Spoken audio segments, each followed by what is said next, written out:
When God designed the world, He created significant roles for mothers and mother figures. Mothers are bearers of new life, but that's just the beginning. In the child's formative years, mother becomes a life coach. And after the life coach phase is done, God's plan includes a time for separation when mother releases her child to allow her offspring to become responsible and accountable in his or her own right. A mother's job is arduous.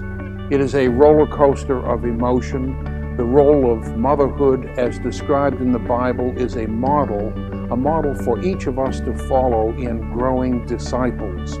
Believers are born again, and in that course they become a new person. They need love and spiritual nurturing, and that often parallels the roles that God has ordained for mothers.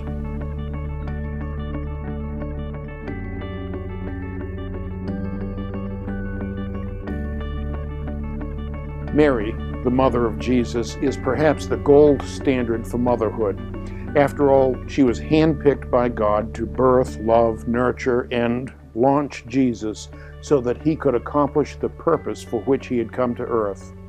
Mary demonstrates Scripture's instructions for motherhood.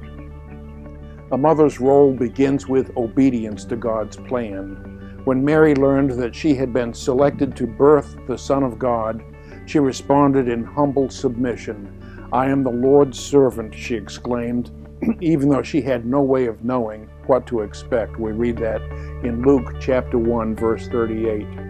Mary's example of blind obedience sets a powerful standard for mothers today who welcome their child's entrance into the world, even though they have no way of knowing what to expect.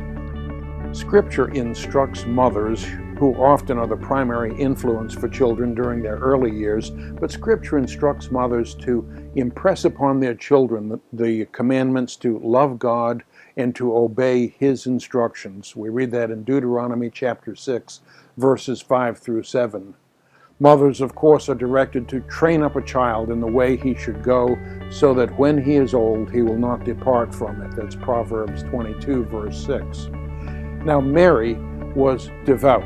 She was obedient to God, as was evidenced by the response that she gave to the angel Gabriel and her song of praise that was voiced when she visited Elizabeth. We read those in Luke chapter 1, verse 38 and verses 46 through 55. Mary therefore likely followed that advice to teach Scripture to her son from a very early age. In fact, we know that by the time that Jesus was 12 years old, he amazed the priests with his proficiency in Scripture.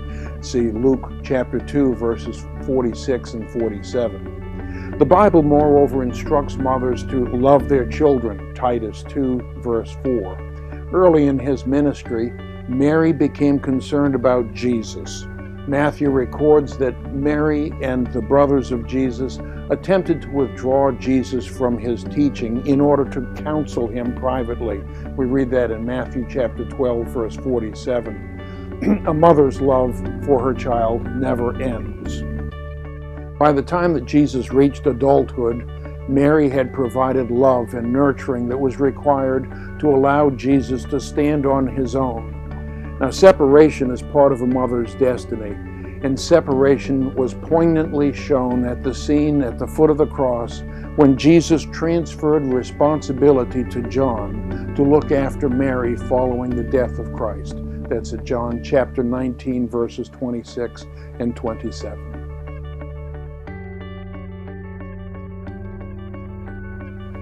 The influence of a mother is critical. A mother's role changes over the lifetime of the child, but it is all part of God's plan. This week, we honor mothers. Mothers model the supporting role that each of us has in discipling others. Consider these points for reflection, if you will.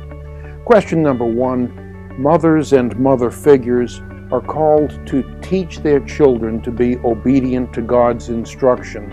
Likewise, each of us is to model and teach new Christians about the importance of adhering to God's instructions. How are you influencing new believers? Question number 2, the mother described in Proverbs 31 works tirelessly for the benefit of her children and her family. How are you working to serve the family of God? And question number 3, the role of mothers includes a time of letting go. That is a time of launching the next generation to stand on the principles that they've been taught. What steps are you taking to promote the next generation's turn in kingdom building? Mothers are important. Obviously, none of us would be here were it not for a mother who gave us birth. But once a child is delivered into this world, the role of mothers is to influence a child, to grow as a child of God, to be loved and encouraged, and ultimately to become independent of his or her mother. Those functions are incumbent on each of us as we give birth to new believers, to nurture them into Christian adulthood. As we approach Mother's Day, may we focus on the role of mothers. We recognize the model set by Mary, and we strive to take on mother-type roles as we encourage the growth and development of our children and of new believers.